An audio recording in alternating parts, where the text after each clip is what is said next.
Assalamualaikum Sobat Islam Trending, semoga kita semua diberi kesehatan dan rezeki yang melimpah. Kali ini kita akan menceritakan kisah tentang Abu Nawas.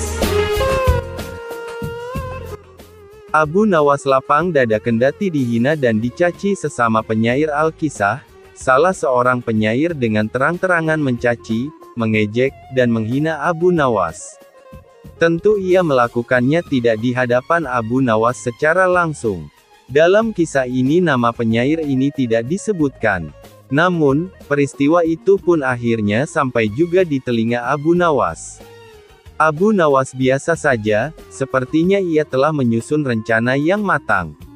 Singkat cerita, suatu hari digelarlah suatu perayaan. Perayaan ini dihadiri oleh para tokoh, pemuka kerajaan, dan juga para penyair sekaligus sastrawan. Akhirnya, di perayaan itu bertemulah keduanya, Abu Nawas dan penyair yang mengejeknya. Kini Abu Nawas membuka pembicaraan, "Wahai saudaraku, apa kau kira cacianmu dan hinaanmu itu merugikanku? Apa kau kira namaku akan redup? Apa kau kira anakku mati mendengar cacianmu?" Serga Abu Nawas bertanya. "Tidak," jawab si penyair singkat. "Tidak," jawab si penyair singkat. "Apa rumahku hancur mendengar cacianmu?" Serga Abu Nawas lagi. "Tidak," jawab si penyair singkat. "Kalau begitu, selagi kakiku masih menopang badanku, cacianmu tak dapat mengubah apapun dalam hidupku, sampai kapanpun," tegas Abu Nawas. Kini penyair itu mulai tersulut dengan perkataan Abu Nawas. "Wah, sombong sekali kau Abu Nawas, kau mau apa?" ucap si penyair kesal. "Aku hanya mau melihat apa yang kau bisa lakukan di hadapanku setelah ini," ucap Abu Nawas dengan santai. Orang-orang yang hadir dalam perayaan itu pun lantas tertawa mendengar pernyataan terakhir Abu Nawas. Si penyair itu pun mentalnya mulai sempoyongan, lidahnya sepertinya tercekat. Tawa orang-orang pun membuat kekalahannya semakin telak di hadapan Abu Nawas. Abu Nawas memang debitur yang cerdik, tuan tanah kena tipu. Pada sore itu Abu Nawas duduk di beranda depan gubuknya. Sambil memandang langit biru yang mulai nampak senja, Abu Nawas berpikir bagaimana agar dapur rumahnya agar tetap mengepul. Sementara itu tak jauh dari rumahnya ada seorang tuan tanah yang sudah pasti kaya. Rumahnya besar mentereng dengan seperangkat gudang makanan, lahan peternakan dan kamar-kamar mewah. Hampir setiap orang yang berada di daerah itu bekerja dengan tuan tanah itu. Sayang tuan tanah itu pelitnya nauzubillah. Jika meminjamkan uang, maka dia memasang bunga selangit. Maklum, tuan tanah ini juga rentenir yang selalu mencari mangsa. Abu Nawas dikenal sebagai tokoh yang tak sungkan-sungkan memberi lebihan jika meminjam duit kepada orang. Hanya saja, dia tidak pernah mau berurusan dengan tuan tanah itu. Tiap memberi lebihan, Abu Nawas selalu bilang, duitnya beranak. Begitu juga ketika ia meminjam seekor ayam, maka ayam itu akan dikembalikan dua karena ayam itu beranak. Tentu saja, itu membuat tuan tanah kepingin Abu Nawas meminjam kepada dirinya. Abu Nawas tentu akan memberi keuntungan berlimpah. Abu Nawas adalah debitur idaman, pikirnya. Nah, sore itu terlintas dalam benak Abu Nawas untuk meminjam sesuatu kepada tuan tanah. Maka datanglah ia ke rumah si kaya itu. Abu Nawas ingin meminjam 3 butir telur. Sudah barang tentu, tuan tanah setuju tanpa perlu proposal dan perjanjian segala. Bahkan tuan tanah itu menanyakan kepada Abu Nawas apakah ingin meminjam yang lain. Abu Nawas menggelengkan kepala. "Ini saja dulu," jawabnya. Dia hanya butuh 3 butir telur. Tuan tanah itu bertanya lagi dengan Abu Nawas kapan telur itu akan beranak.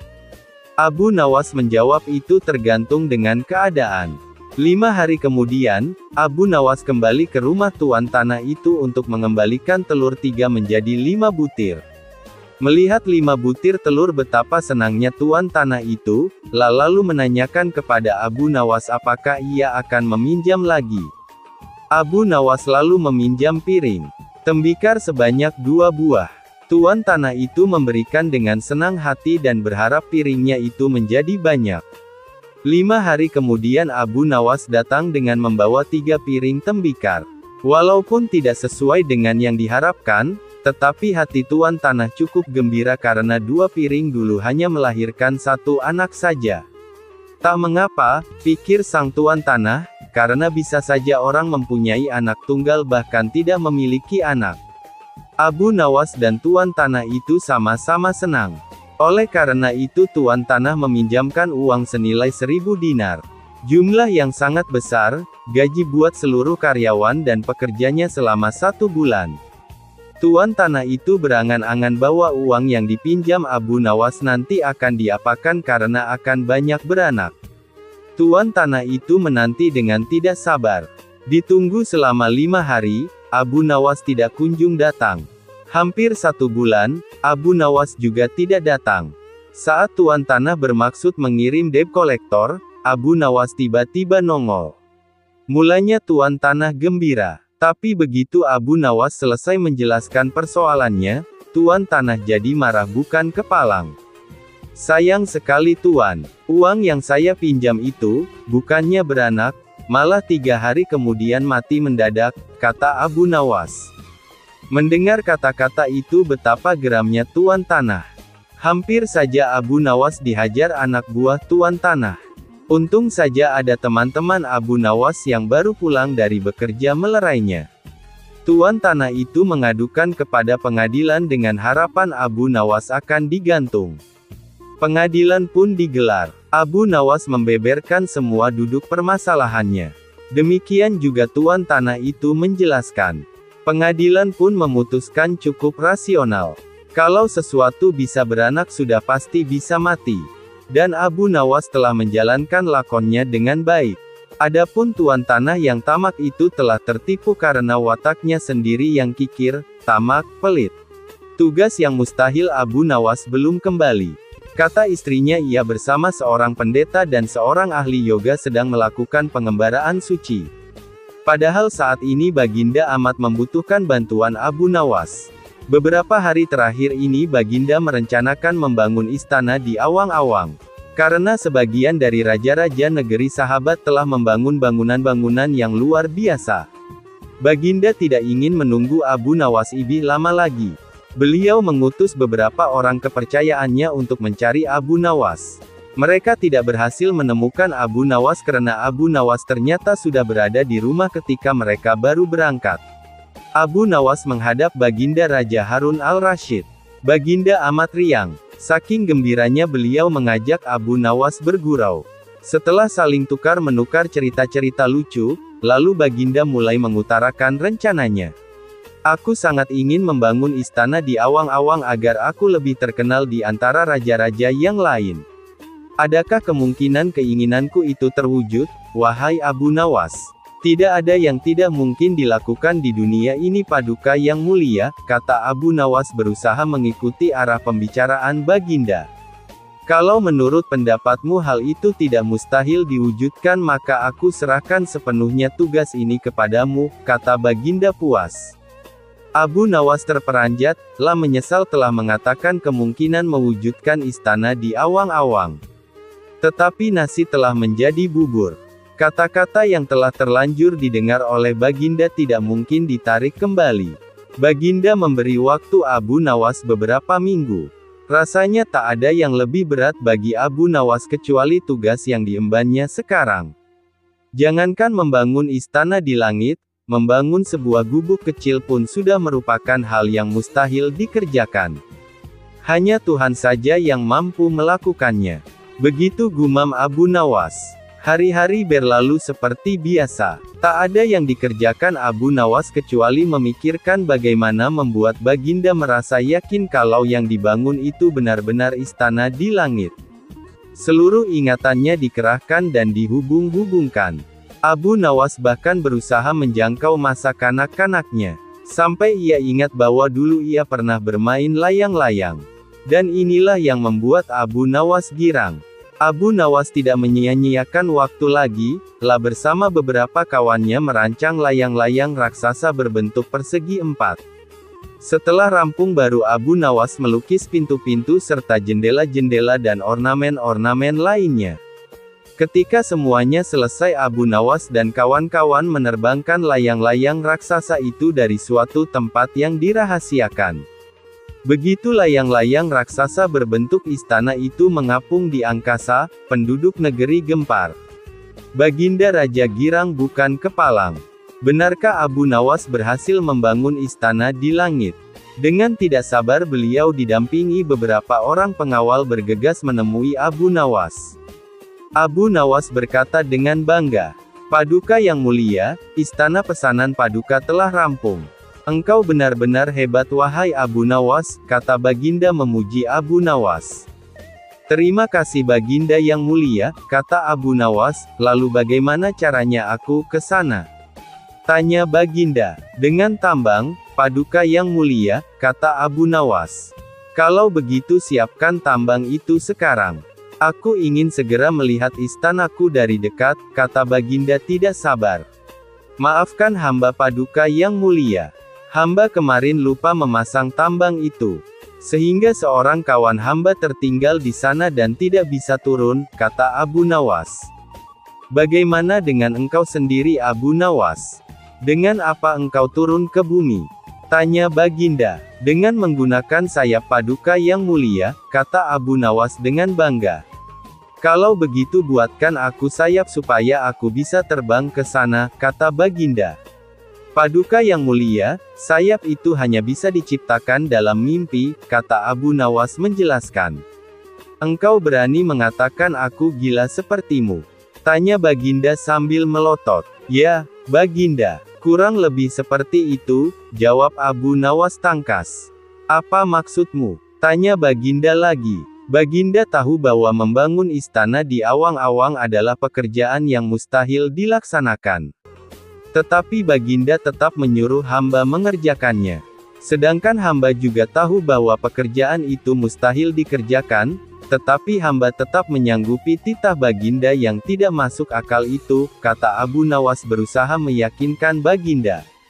Tanpa menoleh Baginda Raja kembali ke istana diiring para pengawalnya. Abu Nawas berdiri sendirian sambil memandang ke atas melihat istana terapung di awang-awang. "Sebenarnya siapa di antara kita yang gila?" tanya Baginda mulai jengkel. "Hamba kira kita berdua sama-sama tidak waras tuanku," jawab Abu Nawas tanpa ragu. Menghindari hujan. Kisah Abu Nawas kali ini menceritakan tentang bagaimana Abu Nawas menghindari hujan agar bajunya tidak basah saat makan siang di tempat peristirahatan Baginda saat mereka sedang menuju tempat berburu di hutan. Tak diragukan lagi, sudah menjadi hukum bagi siapa saja yang tidak sanggup melaksanakan titah Baginda, maka ia akan mendapat hukuman. Baginda mengetahui bahwa Abu Nawas sangat takut akan beruang. Maka dari itu Baginda mengajaknya berburu di hutan untuk menangkap beruang, dan Abu Nawas tak bisa menolaknya. Dalam perjalanan menuju ke hutan, tiba-tiba cuaca yang cerah berubah menjadi mendung. Baginda memanggil Abu Nawas. "Tahukah mengapa engkau aku panggil?" tanya Baginda. "Ampun tuanku, hamba belum tahu," kata Abu Nawas. "Kau pasti tahu bahwa sebentar lagi akan turun hujan. Hutan dari sini masih jauh, aku beri kuda yang lamban, sedangkan aku dan pengawal-pengawalku akan menunggang kuda yang cepat. Nanti pada waktu santap siang kita berkumpul di tempat peristirahatanku. Bila hujan turun kita harus menghindarinya dengan cara kita masing-masing agar pakaian kita tetap kering. Sekarang kita berpencar," jelas Baginda. Kemudian Baginda dan rombongan mulai bergerak. Abu Nawas kini tahu bahwa Baginda akan menjebaknya, harus mencari akal agar bajunya tidak basah saat hujan turun. Dan ketika sedang berpikir, tiba-tiba hujan pun turun. Begitu hujan turun, maka Baginda dan rombongan segera memacu kuda untuk mencapai tempat perlindungan terdekat. Akan tetapi karena derasnya hujan, Baginda dan para pengawalnya basah kuyup. Ketika santap siang, Baginda segera menuju tempat peristirahatan, dan ketika itu juga Abu Nawas datang dengan menunggang kuda yang lamban. Baginda dan para pengawal terperangah karena baju Abu Nawas tidak basah, padahal dengan kuda yang paling cepat pun tidak bisa mencapai tempat perlindungan terdekat. Nah, pada hari yang kedua, Abu Nawas diberi kuda yang cepat yang kemarin ditunggangi. Kini Baginda dan para pengawalnya mengendarai kuda-kuda yang lamban. Setelah Abu Nawas dan rombongan kerajaan berpencar, hujan pun turun seperti kemarin. Baginda dan pengawalnya langsung basah kuyup karena kuda yang ditunggangi tidak bisa berlari dengan kencang. Ketika saat bersantap siang tiba, Abu Nawas tiba di tempat peristirahatan lebih dahulu dari Baginda dan pengawalnya. Abu Nawas menunggu Baginda Raja. Selang beberapa saat, Baginda dan para pengawal akhirnya datang juga dengan pakaian yang basah kuyup. Baginda tak sanggup lagi menahan keingintahuan yang selama ini disembunyikan Abu Nawas. Rahasia apakah yang telah dipakai oleh Abu Nawas? Terus terang bagaimana caranya menghindari hujan wahai Abu Nawas?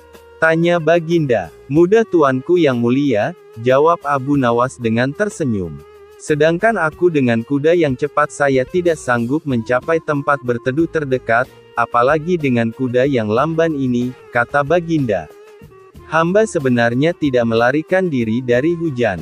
Tetapi begitu hujan turun, maka hamba secepat mungkin melepas pakaian hamba dan segera melipatnya kemudian saya mendudukinya. Ini hamba lakukan sampai hujan berhenti, jelas Abu Nawas.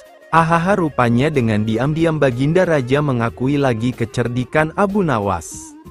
Mengelabui petugas perbatasan kerajaan. Suatu saat Abu Nawas dicurigai melakukan bisnis ilegal ke negara tetangga. Tetapi setiap kali dia melewati pintu perbatasan, si penjaga perbatasan tidak mampu membuktikan bisnis ilegal tersebut. Apakah yang dilakukan Abu Nawas untuk mengelabui penjaga perbatasan? Ya, berikut kisahnya. Setiap orang di negeri Irak mulai dari anak-anak hingga dewasa mengenal si Abu Nawas. Seperti kali ini, seisi desa merasa keheranan karena Abu Nawas tampak setiap minggunya melakukan perjalanan dari desanya ke desa tetangga yang sudah masuk dalam wilayah kerajaan negara lain. Kali ini, seperti biasanya awal minggu pada suatu bulan, dini hari si Abu Nawas sudah keluar dari rumahnya yang dapat dikatakan sangat sederhana. Di samping rumah sederhana tersebut terdapat kandang kuda yang penghuninya kerap kali berganti.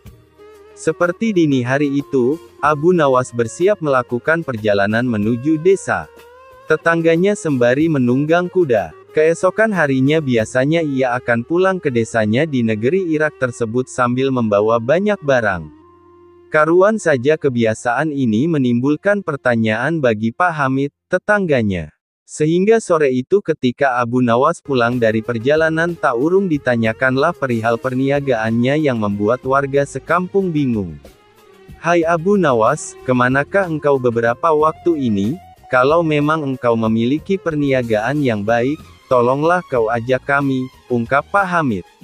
Ada saja Pak, dan kukira tak akan ada yang mau berniaga sepertiku, jawab Abu Nawas.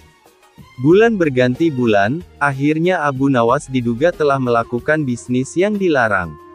Bulan berikutnya kembali Abu Nawas berniat melakukan perniagaannya dan dia harus melalui pintu perbatasan. Si Fulan, petugas penjaga pintu perbatasan memeriksa seluruh barang bawaannya. Namun tidak ada satupun barang yang mencurigakan. Hanya ada bekal dan beberapa keping uang. Keesokan harinya kembali si Fulan berjumpa Abu Nawas di perbatasan. Kali ini Abu Nawas membawa banyak barang yang semua lengkap dengan dokumen yang diperlukan.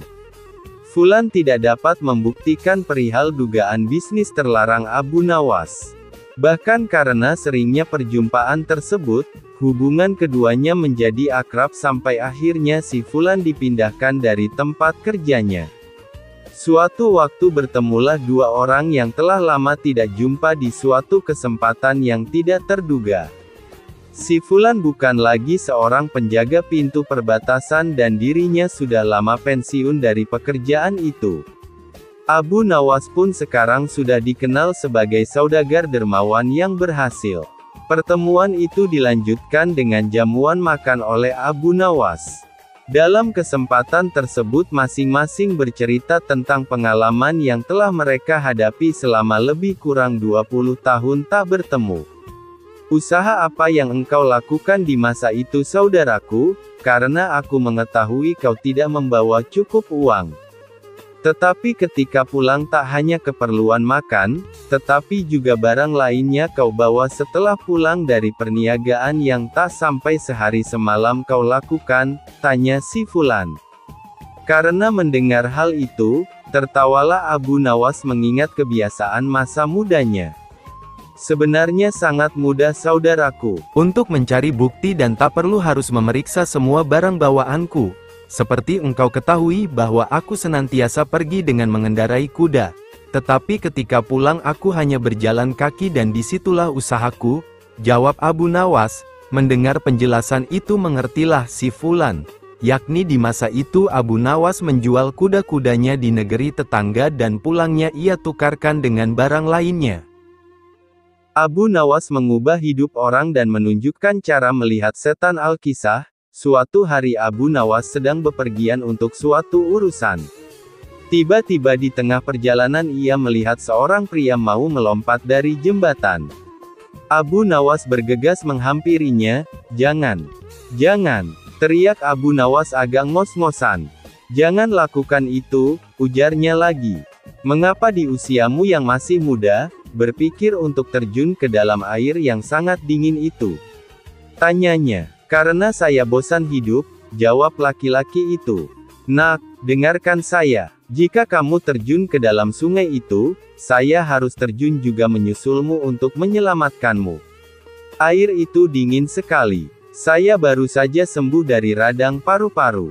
Tahu maksud saya bisa mati. Saya mempunyai istri dan anak. Apakah kamu mau hidup dengan beban pikiran seperti ini?" ujar Abu Nawas. "Tentu saja tidak," jawab pemuda itu. "Maka dengarkan saya. Jadilah orang baik-baik. Bertobatlah dan Allah akan mengampuni kamu. Pulanglah.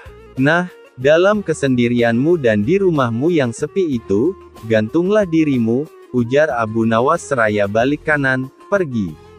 Pemuda itu pun meninggalkan jembatan tersebut.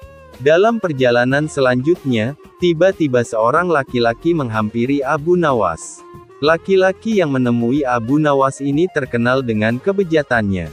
Tanpa basa-basi laki-laki tadi langsung bertanya kepada Abu Nawas perihal keinginannya agar bisa melihat wujud setan.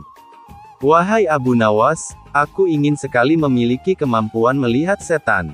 Apa kau bisa mengajariku bagaimana cara melihatnya?" tanya laki-laki bejat itu. "Tentu bisa, tepat sekali kau bertemu denganku." Abu Nawas mengiyakan permintaan laki-laki tadi dengan entengnya.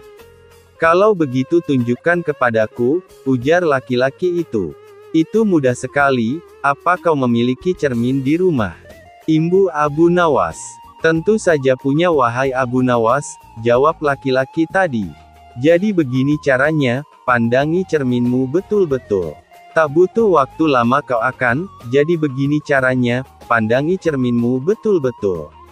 Tak butuh waktu lama kau akan melihat wujud setan yang ingin kau ketahui itu," jelas Abu Nawas. Laki-laki bejat tadi berlalu sambil tertawa.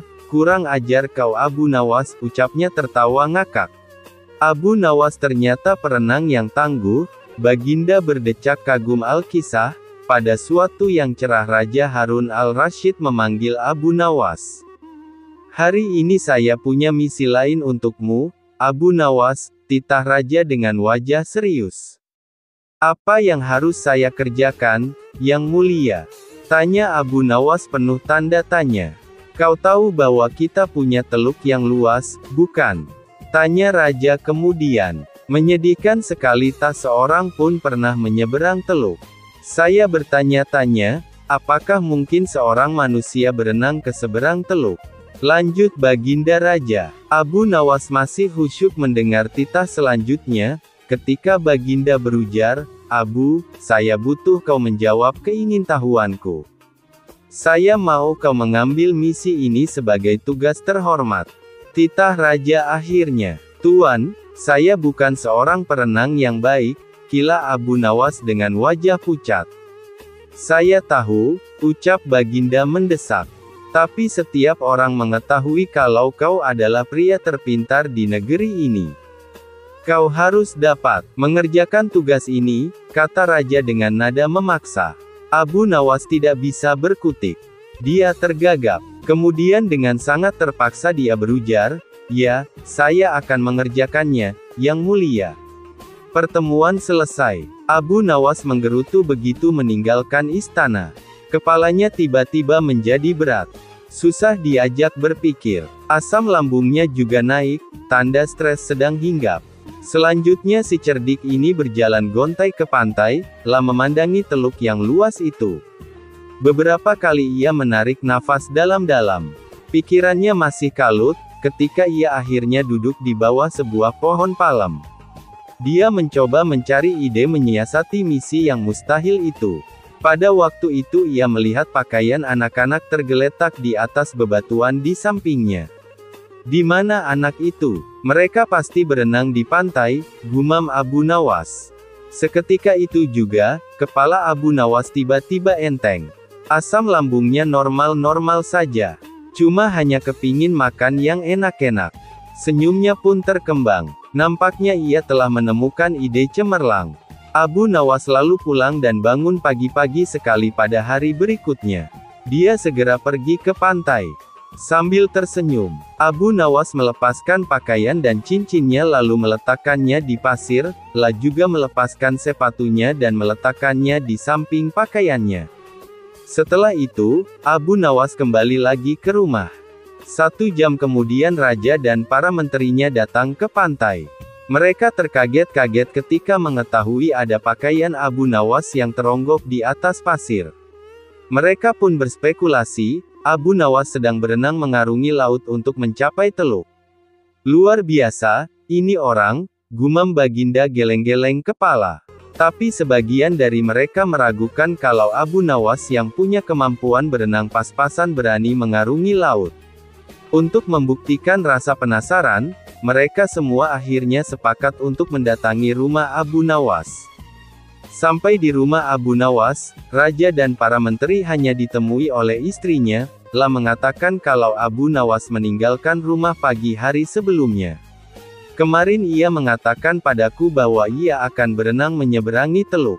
Dia berkata bahwa Yang Mulia memerintahkannya melakukan demikian. Sebenarnya saya tak tega membiarkannya pergi karena saya tahu ia bukan perenang yang baik, kata wanita itu dengan sedih. Tiba-tiba datang seorang pengawal istana melapor, Yang Mulia, Abu Nawas ditemukan. Pengawal itu kemudian bercerita jika pada sore hari 3 nelayan di pantai melihat seorang pria berenang. Ketika mereka mendekatinya, mereka tahu bahwa yang berenang adalah Abu Nawas. Karena terlihat sangat lelah, maka mereka membantu Abu Nawas mencapai pantai. Tapi tak lama setelah itu Abu Nawas malah pingsan. Tak lama setelah itu, raja dan beberapa pengawal pergi ke pantai. Raja lalu duduk di samping Abu Nawas. Abu, panggil raja sambil menggoyang-goyangkan tubuh Abu Nawas. Pelan sekali, Abu Nawas membuka matanya. Legalah hati Raja Harun al-Rashid, memegang tubuh Abu Nawas dengan erat, terlihat sangat menyesal karena telah menyebabkan Abu Nawas menderita. Abu Nawas tersenyum tipis ketika sang raja memeluknya dan mengatakan, "Kau hebat, Abu." Abu Nawas, Abu Wardah, dan seorang pengemis pada suatu ketika, seorang pengemis mendatangi rumah Abu Nawas. Laki-laki itu meminta makanan karena, menurut pengakuannya, seharian perutnya belum terisi. Abu Nawas tengok kiri tengok kanan seperti orang bingung. Di rumah juga belum ada makanan yang siap saji. Tapi Abu Nawas kepingin membantu pengemis itu. Tidak sekadar memberi makan. "Kenapa engkau mengemis? Apa engkau tidak mempunyai pekerjaan?" tanya Abu Nawas. "Maaf Tuan, saya sudah lama mencari pekerjaan, tapi belum juga ada yang mau menerima saya bekerja," jawab pengemis itu. "Lalu, apa engkau mau bekerja sekalipun pekerjaan itu berat?" tanya Abu Nawas. "Asalkan halal, saya mau Tuan," jawab si pengemis. Akhirnya Abu Nawas mengantarkan pengemis itu menemui sahabatnya, Abu Wardah. Singkat cerita, setelah pengemis itu diberi makan maka Abu Wardah memberi pekerjaan mencabut rumput di pekarangan rumah. Ternyata, lelaki ini merupakan seorang pekerja yang sangat rajin dan tangkas. Dalam waktu singkat saja, pekerjaannya pun selesai. Abu Wardah pun sangat kagum dan tergerak hatinya untuk memberikan pekerjaan yang lebih serius. La pun meminta pekerja baru itu untuk memisahkan satu ember kurma menjadi 3 bagian. Yang bagus diletakkan di keranjang pertama, sementara yang lumayan bagus diletakkan di keranjang kedua, dan kurma yang jelek diletakkan di keranjang ketiga. Pada keesokan harinya, Abu Nawas datang ke rumah Abu Wardah untuk menanyakan kabar dari pengemis itu. La pun menjelaskan bahwa pengemis itu sangat rajin dan terampil mencabut rumput di ladang sehingga dirinya menyimpulkan bahwa pengemis itu adalah pekerja yang baik. Maka dari itu Abu Wardah memberikan pekerjaan yang lebih serius kepadanya. "Sekarang dia bekerja apa?" tanya Abu Nawas. "Tadi malam saya suruh untuk memisahkan kurma-kurma menjadi 3 bagian. Mari kita ke sana untuk melihatnya, tentu sudah selesai pekerjaannya itu," kata Abu Wardah. Tapi apa yang terjadinya? Keduanya mendapati pengemis itu sedang tidur pulas. Tugas yang diberikan tidak dikerjakan. Dengan penuh tanya, Abu Wardah pun membangunkan pengemis itu. "Kenapa engkau tidak menyelesaikan pekerjaanmu yang sangat mudah itu?" tanya Abu Wardah. "Maaf Tuan, kalau hanya memindahkan kurma, sesungguhnya itu mudah. Yang sulit adalah membuat keputusan mana kurma yang baik, lumayan baik, dan jelek, karena saya tidak diberitahu sebelumnya," jawab pengemis. "Sungguh itu tak terpikirkan olehku," kata Abu Wardah menepuk jidatnya. Abu Nawas pun tersenyum melihat kejadian itu. Si cerdik ini geleng-geleng karena sahabatnya itu hanya bisa memberikan tugas saja, tapi tidak mengajarinya dengan baik cara melakukannya.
Mengelabui petugas perbatasan kerajaan suatu saat Abu Nawas dicurigai melakukan bisnis ilegal ke negara tetangga.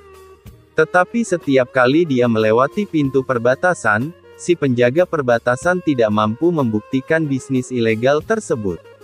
Apakah yang dilakukan Abu Nawas untuk mengelabui penjaga perbatasan? Ya, berikut kisahnya. Setiap orang di negeri Irak mulai dari anak-anak hingga dewasa mengenal si Abu Nawas.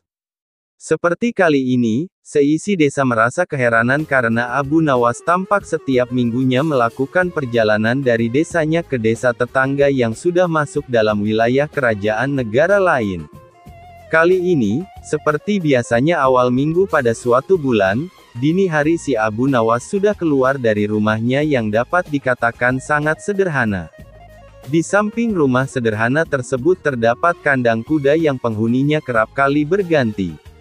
Seperti dini hari itu, Abu Nawas bersiap melakukan perjalanan menuju desa tetangganya sembari menunggang kuda. Keesokan harinya biasanya ia akan pulang ke desanya di negeri Irak tersebut sambil membawa banyak barang. Karuan saja kebiasaan ini menimbulkan pertanyaan bagi Pak Hamid, tetangganya. Sehingga sore itu ketika Abu Nawas pulang dari perjalanan tak urung ditanyakanlah perihal perniagaannya yang membuat warga sekampung bingung. "Hai Abu Nawas, kemanakah engkau beberapa waktu ini? Kalau memang engkau memiliki perniagaan yang baik, tolonglah kau ajak kami," ungkap Pak Hamid. "Ada saja Pak, dan kukira tak akan ada yang mau berniaga sepertiku," jawab Abu Nawas.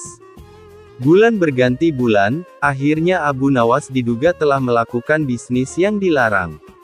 Bulan berikutnya kembali Abu Nawas berniat melakukan perniagaannya dan dia harus melalui pintu perbatasan. Si Fulan, petugas penjaga pintu perbatasan memeriksa seluruh barang bawaannya. Namun tidak ada satupun barang yang mencurigakan. Hanya ada bekal dan beberapa keping uang.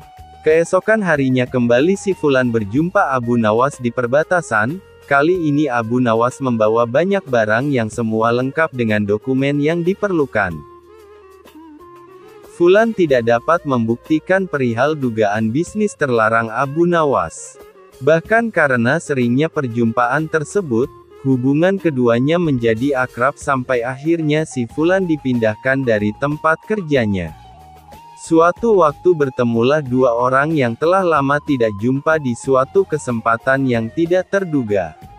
Si Fulan bukan lagi seorang penjaga pintu perbatasan dan dirinya sudah lama pensiun dari pekerjaan itu. Abu Nawas pun sekarang sudah dikenal sebagai saudagar dermawan yang berhasil. Pertemuan itu dilanjutkan dengan jamuan makan oleh Abu Nawas. Dalam kesempatan tersebut masing-masing bercerita tentang pengalaman yang telah mereka hadapi selama lebih kurang 20 tahun tak bertemu. "Usaha apa yang engkau lakukan di masa itu saudaraku? Karena aku mengetahui kau tidak membawa cukup uang.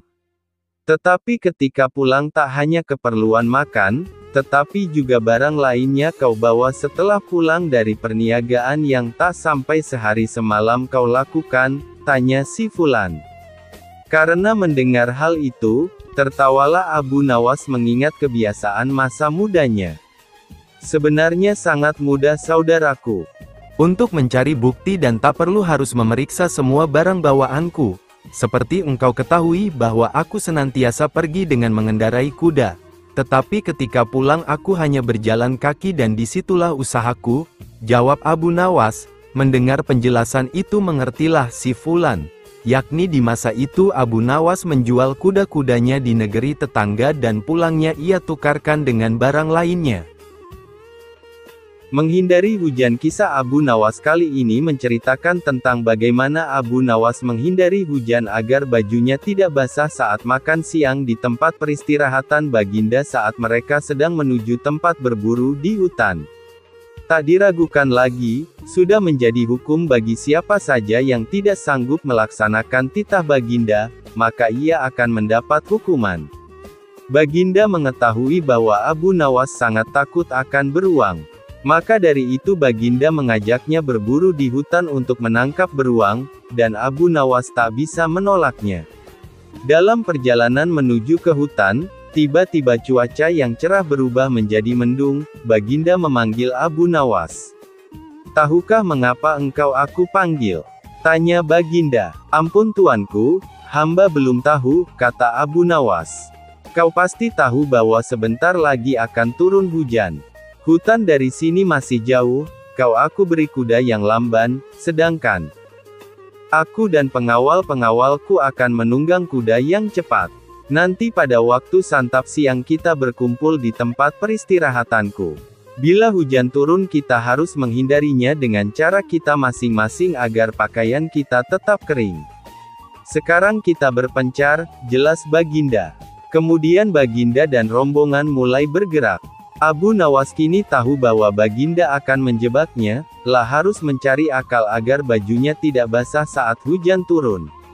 Dan ketika sedang berpikir, tiba-tiba hujan pun turun. Begitu hujan turun, maka Baginda dan rombongan segera memacu kuda untuk mencapai tempat perlindungan terdekat. Akan tetapi karena derasnya hujan, Baginda dan para pengawalnya basah kuyup. Ketika santap siang, Baginda segera menuju tempat peristirahatan, dan ketika itu juga Abu Nawas datang dengan menunggang kuda yang lamban. Baginda dan para pengawal terperangah karena baju Abu Nawas tidak basah, padahal dengan kuda yang paling cepat pun tidak bisa mencapai tempat perlindungan terdekat. Nah, pada hari yang kedua, Abu Nawas diberi kuda yang cepat yang kemarin ditunggangi. Kini Baginda dan para pengawalnya mengendarai kuda-kuda yang lamban. Setelah Abu Nawas dan rombongan kerajaan berpencar, hujan pun turun seperti kemarin. Baginda dan pengawalnya langsung basah kuyup karena kuda yang ditunggangi tidak bisa berlari dengan kencang. Ketika saat bersantap siang tiba, Abu Nawas tiba di tempat peristirahatan lebih dahulu dari Baginda dan pengawalnya. Abu Nawas menunggu Baginda Raja. Selang beberapa saat, Baginda dan para pengawal akhirnya datang juga dengan pakaian yang basah kuyup. Baginda tak sanggup lagi menahan keingintahuan yang selama ini disembunyikan Abu Nawas. Rahasia apakah yang telah dipakai oleh Abu Nawas? Terus terang bagaimana caranya menghindari hujan wahai Abu Nawas? Tanya Baginda. "Mudah tuanku yang mulia," jawab Abu Nawas dengan tersenyum. "Sedangkan aku dengan kuda yang cepat saya tidak sanggup mencapai tempat berteduh terdekat, apalagi dengan kuda yang lamban ini," kata Baginda. "Hamba sebenarnya tidak melarikan diri dari hujan. Tetapi begitu hujan turun, maka hamba secepat mungkin melepas pakaian hamba dan segera melipatnya kemudian saya mendudukinya. Ini hamba lakukan sampai hujan berhenti," jelas Abu Nawas. Ahaha, rupanya dengan diam-diam Baginda Raja mengakui lagi kecerdikan Abu Nawas. Mengajar lembu mengaji Al-Quran, panggil Abu Nawas kemari hari ini juga, titah Sultan Harun al-Rasyid kepada seorang hambanya. "Tuan Abu Nawas," kata si hamba raja sesampai di rumah Abu Nawas, "Tuan hamba dipersilahkan Baginda datang ke istana hari ini juga." Hanya berjarak setengah jam setelah hamba sahaya tadi sampai di istana, Abu Nawas pun tiba di sana. "Hai Abu Nawas," kata Sultan, "tahukah kamu mengapa aku panggil kemari? Aku minta tolong kepadamu untuk mengajari lembuku supaya bisa mengaji Al-Quran. Jika lembu itu tidak dapat mengaji, niscaya aku akan menyuruh mereka membunuh kamu." "Baiklah tuanku Syah Alam," jawab Abu Nawas, "titah tuanku patik junjung di atas kepala patik." Kemudian Abu Nawas disuruh pulang dengan menghela seekor lembu. Sesampai di rumah, lembu itu diikat erat-erat pada sebatang pohon kurma. Esok harinya Abu Nawas mulai memukul lembu itu dengan sebuah cambuk rotan sampai setengah mati. Ketika binatang itu hampir mengamuk, Abu Nawas mengucapkan kata, atau. Perkataan itulah yang diajarkan Abu Nawas kepada lembu itu sambil tetap mengayunkan cambukannya tanpa henti. Pekerjaan itu ia lakukan setiap hari pagi sampai tengah hari dan dari duhur sampai maghrib selama beberapa hari sehingga tidak terpikirkan untuk menghadap ke istana. Setengah bulan kemudian Baginda menyuruh seorang hamba melihat ke rumah Abu Nawas, apakah dia mampu mengajari lembu itu mengaji atau tidak. Apa yang disaksikan oleh hamba sahaya tadi di rumah Abu Nawas, tiada lain cambukan yang dilancarkan oleh Abu Nawas ke badan lembu itu sambil berkata, atau, sampai binatang itu kesakitan setengah mati. Maka dilaporkanlah hal itu kepada Baginda Sultan. Mohon ampun Baginda, kata hamba sahaya itu sesampai di istana, Patik lihat Abu Nawas sedang mengajar lembu itu di belakang rumah dengan sebuah cambuk rotan yang besar. Jika tali pengikatnya tidak kuat pastilah lembu itu lepas dan mengamuk. Yang diajarkan tidak lain hanyalah 3 patah kata, yaitu, atau. Baginda terheran-heran mendengar laporan. Baginda terheran-heran mendengar laporan itu. Setelah berpikir sejenak Baginda bertitah, panggil kemari Abu Nawas sekarang juga, aku mau tahu apakah lembu itu sudah bisa mengaji atau belum. Tidak lama kemudian Abu Nawas pun sampai di istana, ia pun datang menyembah. Hai Abu Nawas, sudahkah engkau mengajari lembuku itu dan apakah lembu itu sudah bisa mengaji Al-Quran?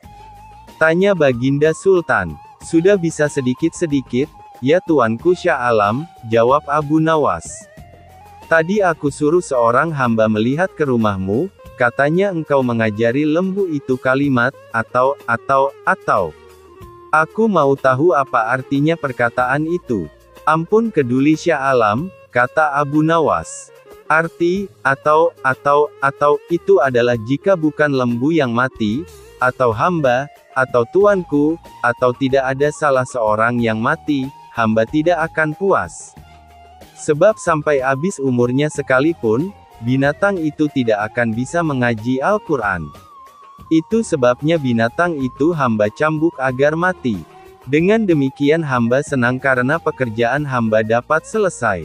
Atau hamba yang mati, atau paduka yang mati, atau salah satu, barulah habis perkara lembu itu. Tadi aku suruh seorang hamba melihat ke rumahmu, katanya engkau mengajari lembu itu kalimat, atau. Aku mau tahu apa artinya perkataan itu. Ampun keduli Syah Alam, kata Abu Nawas. Arti, atau, itu adalah jika bukan lembu yang mati, atau hamba, atau tuanku, atau tidak ada salah seorang yang mati, hamba tidak akan puas. Sebab sampai habis umurnya sekalipun, binatang itu tidak akan bisa mengaji Al-Quran. Itu sebabnya binatang itu hamba cambuk agar mati. Dengan demikian hamba senang karena pekerjaan hamba dapat selesai. Atau hamba yang mati, atau paduka yang mati, atau salah satu, barulah habis perkara lembu itu. Baginda terperanjat di tempat duduknya, tidak dapat berkata sepatah kata pun.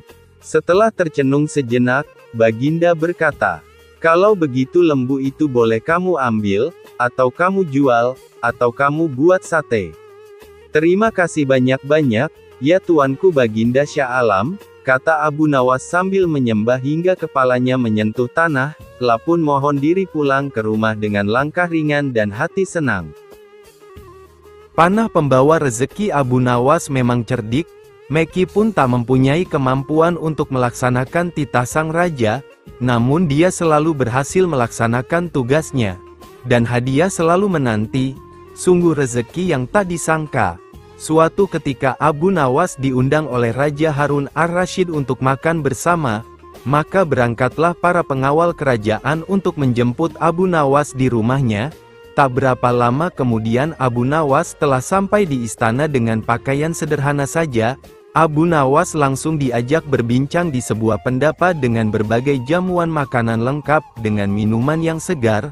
Melihat begitu banyaknya makanan, Abu Nawas pun sangat lahap menyantap makanan yang dihidangkan kepadanya. Sementara itu, Raja masih meneruskan perbincangannya dengan Abu Nawas tentang kekuasaannya. Raja Harun bercerita kepada Abu Nawas terkait dengan luasnya wilayah yang telah dipimpinnya. Namun Abu Nawas nampak tidak menggubris, malah dia sibuk dengan makanan yang tersaji di hadapannya. Tak lama kemudian, Raja mulai melontarkan berbagai pertanyaan kepada Abu Nawas. Hai Abu Nawas, kalau setiap benda ada harganya, berapakah harga diriku ini? Tanya Raja. Abu Nawas yang masih dalam kondisi kekenyangan setelah makan-makan, menjawab sekenanya tanpa berpikir panjang. Hamba kira, mungkin sekitar 100 dinar saja Paduka, jawab Abu Nawas. Terlalu sekali engkau Abu Nawas. Harga sabukku saja 100 dinar, bentak raja. Tepat sekali Paduka, memang yang saya nilai dari diri Paduka hanya sebatas sabuk itu saja, ujar Abu Nawas. Karena merasa tak ingin dipermalukan oleh Abu Nawas karena kecerdikannya, kali ini raja tidak mau lagi mengambil resiko dengan beradu pendapat lagi. Oleh karena itu, Abu Nawas diajak menuju ke tengah-tengah prajuritnya yang merupakan ahli bela diri dan ketangkasan. Ayo Abu Nawas, di hadapan para prajuritku, tunjukkanlah kemampuan memanahmu, panahlah sekali ini saja. Kalau panahmu dapat mengenai sasaran, hadiah akan menantimu. Tapi kalau gagal, engkau akan aku penjara, kata raja. Abu Nawas pun bergegas mengambil busur dan anak panah. Dengan memantapkan hati, Abu Nawas membidik sasaran dan mulai memanah. Namun panahnya meleset dari sasaran. Dari pengamatan saya, ini adalah gaya memanah para makelar tanah, ujar Abu Nawas untuk menutupi kelemahannya. Sesaat kemudian, Abu Nawas mencabut sebuah anak panah lagi dan membidik sasaran. Lagi-lagi anak panah yang dibidikkan itu melesat terlalu jauh dari sasaran. Kalau yang ini Paduka, ini gaya juragan buah kalau sedang memanah, sahut Abu Nawas untuk menutupi kelemahannya yang kedua.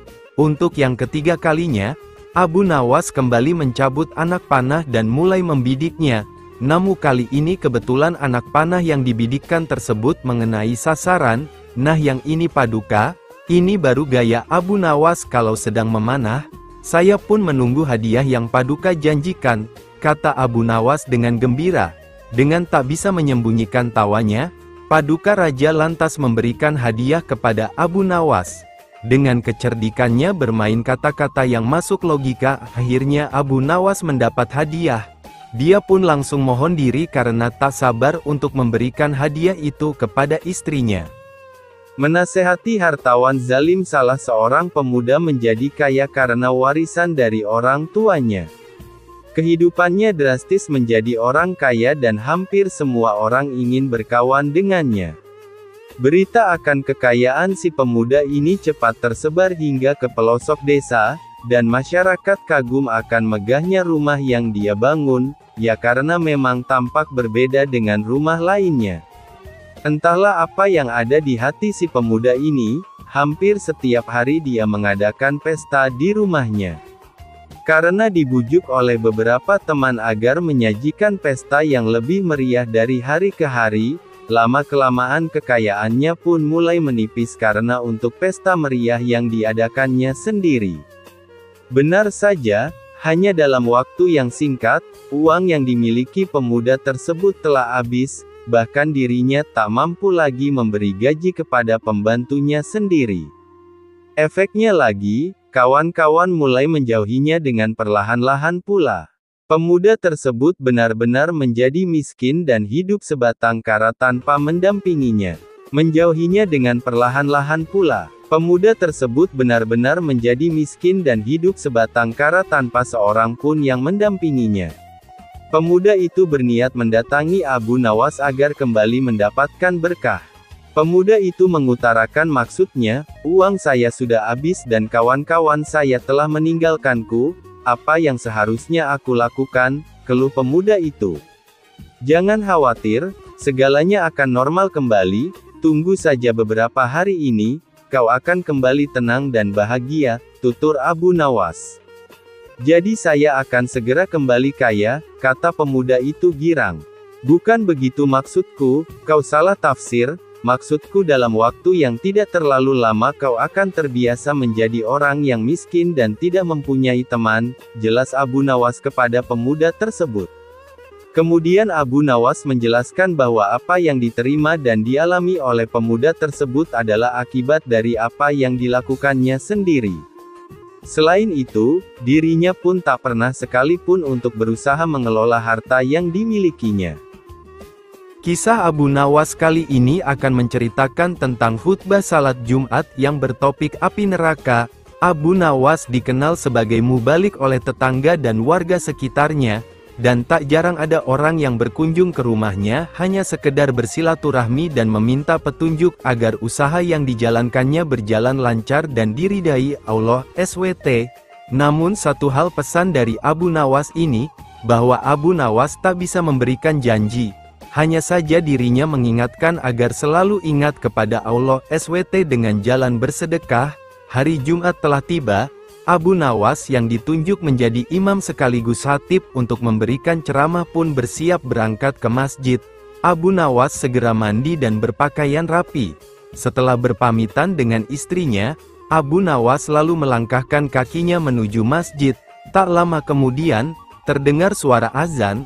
Umat Islam khususnya laki-laki berbondong-bondong menuju masjid dan para warga sangat senang dan antusias sekali karena biasanya ceramah dari Abu Nawas ini sangat sesuai dengan situasi terkini. Namun belum lama Abu Nawas berkhutbah, dilihatnya banyak para jamaah banyak yang mengantuk, bahkan ada yang tertidur. Melihat hal itu, Abu Nawas berteriak, "Api, api, api," ujar Abu Nawas dengan keras. Kontan saja para jamaah terbangun kaget, menoleh kiri dan kanan mendengar teriakan Abu Nawas itu. Sebagian malah ada yang hanya saling pandang saja. "Di mana apinya? Di mana?" teriak jamaah. Abu Nawas yang melihat para jamaah terbangun dan panik, lantas Abu Nawas meneruskan khutbahnya tanpa peduli pertanyaan para jamaah mengenai letak apinya. "Api yang dahsyat di neraka, bagi mereka yang lalai dalam beribadah," kata Abu Nawas dalam khutbahnya. Setelah menyampaikan khutbahnya, Abu Nawas segera menutup bagian kedua khutbah dengan berdoa. Sesaat kemudian, Abu Nawas kemudian memimpin salat Jumat dengan khusyuk diikuti oleh para jamaah. Para jamaah tersadar dan masih ingat akan api neraka yang diucapkan oleh Abu Nawas tadi.